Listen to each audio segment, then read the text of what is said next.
halkani waa Gacar Media Tube. Dhageystayaasheena iyo daawadayaasheena sharafta mudan ku soo dhawaada barnaamijka wixii cusub ee wararka Gacar Media Tube.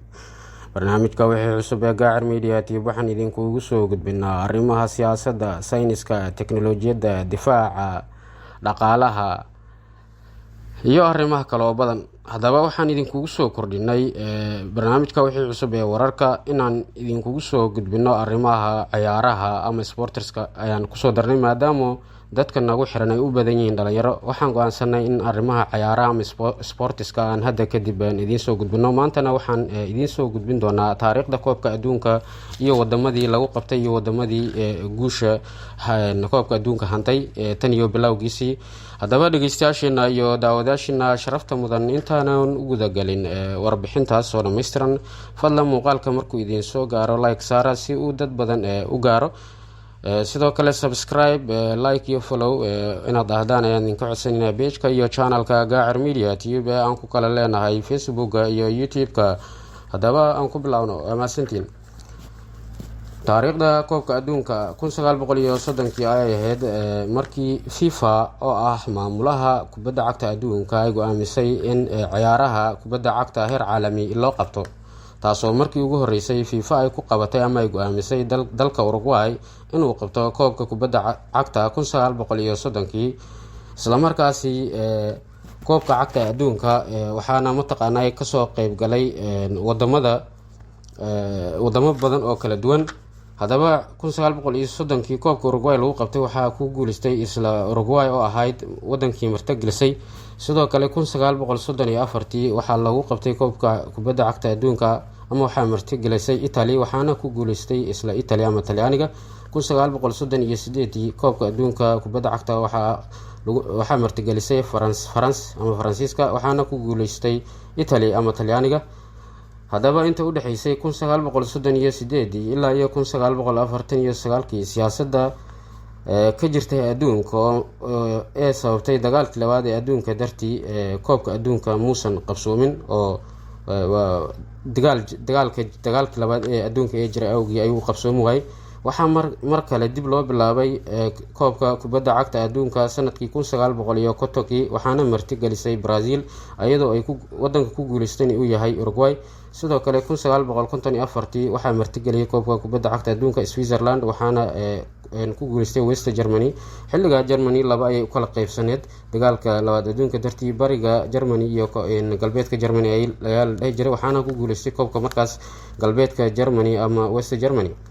1958 koobka adduunka waxaa lagu qabtay Sweden waxaana ku guuleystay Brazil.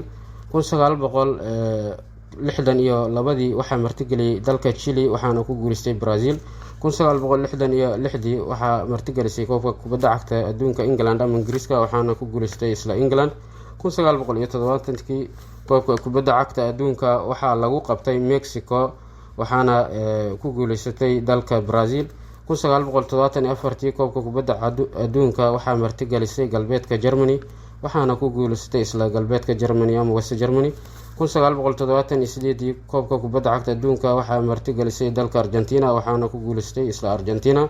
1982 koobka kubadda cagta waxaa martigelisay dalka Spain waxaana ku guuleystay Italy. 1986 koobka kubadda adduunka waxaa martigelisay Mexico waxaana ku guuleystay Argentina.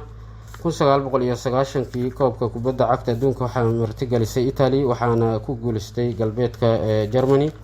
sidoo kale 1994 koobka kubadda cagta adduunka waxaa martigelisay USA ama Mareykanka waxaana ku guuleystay dalka Brazil. 1998 koobka kubadda cagta adduunka waxaa martigelisay France ama Faransiiska waxaana ku guuleystay isla France.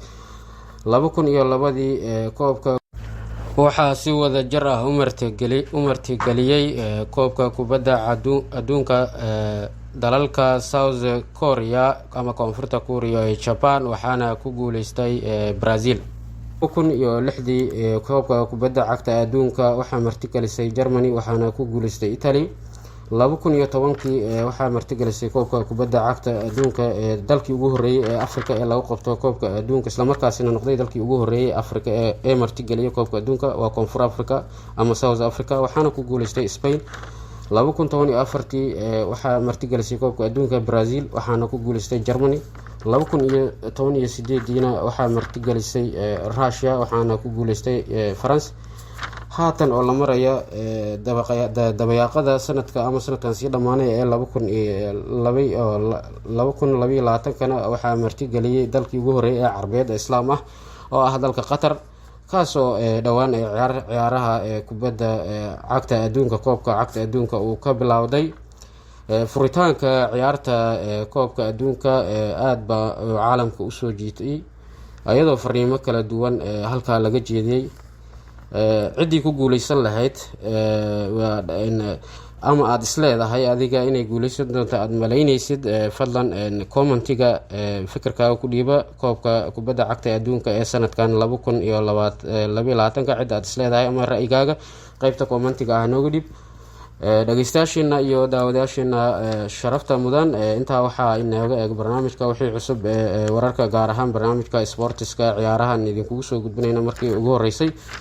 barnaamijkan oo qayb ka mid ah barnaamijka wixii cusub ciyaaraha si taxana ah sida barnaamijyada kale ayaan idiin soo gudbin doonaa ciyaaraha koobka adduunka iyadoo kaliya aysan, balse hadda kadib ciyaaraha caalamka oo dhan wixii ku saabsan ayaan idinkugu soo gudbin doonaa.